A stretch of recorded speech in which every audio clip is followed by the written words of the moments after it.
Hi, everyone. I'm Christopher Thornycroft with Redwood Logistics, and welcome to the Redwood Rundown for the week of January 22nd, 2024.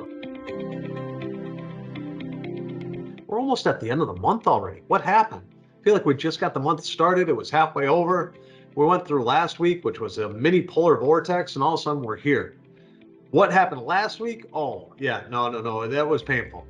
Last week in Baltimore, we saw the port of Baltimore shut down by noon. That means the backlog. And that's really the story of this week. We had so much freight that rolled from last week, that rolled as no one could find the capacity to move all of that freight.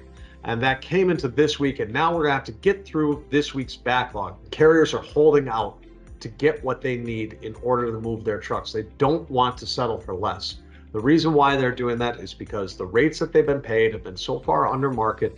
This is really their opportunity. They have to make that money or they're going to be going out of business. 945 net carrier authorities lost last week.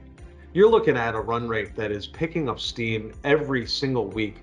We are now at the lowest level of carrier authorities that we've seen since October 1st of 2021. The OTRI is now over 5% for all modes. We're at 5.25%. The reefer segment is in a full spot market. That's right. We are in a full spot market for reefer. It's over 10% OTRI. The flatbed market is in a full spot market, over 10%. And that spot freight is getting healthier and healthier. How do we know? We're watching that Sonar NTIL, that National Truckload Index for the line haul, and that shot all the way up to $1.80. So that is coming on up in a big way as freight spend continues to go on up.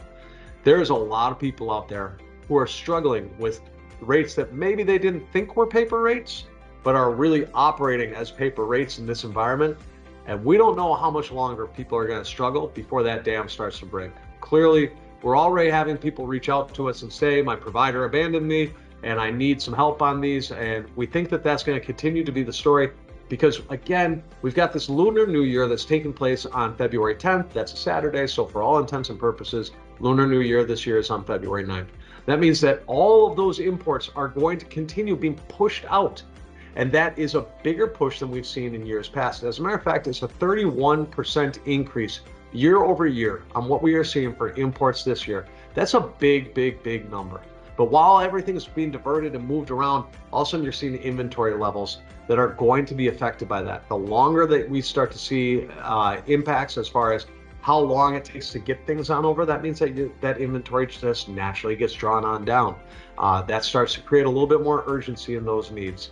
We are far from having a clear picture as to what this market is doing. As a matter of fact, we are looking at this market day by day, as you should too, because this market is changing daily. It is not stable. It is not static. It is moving. I don't think anyone had on their bingo card for 2024 that capacity would be this tight.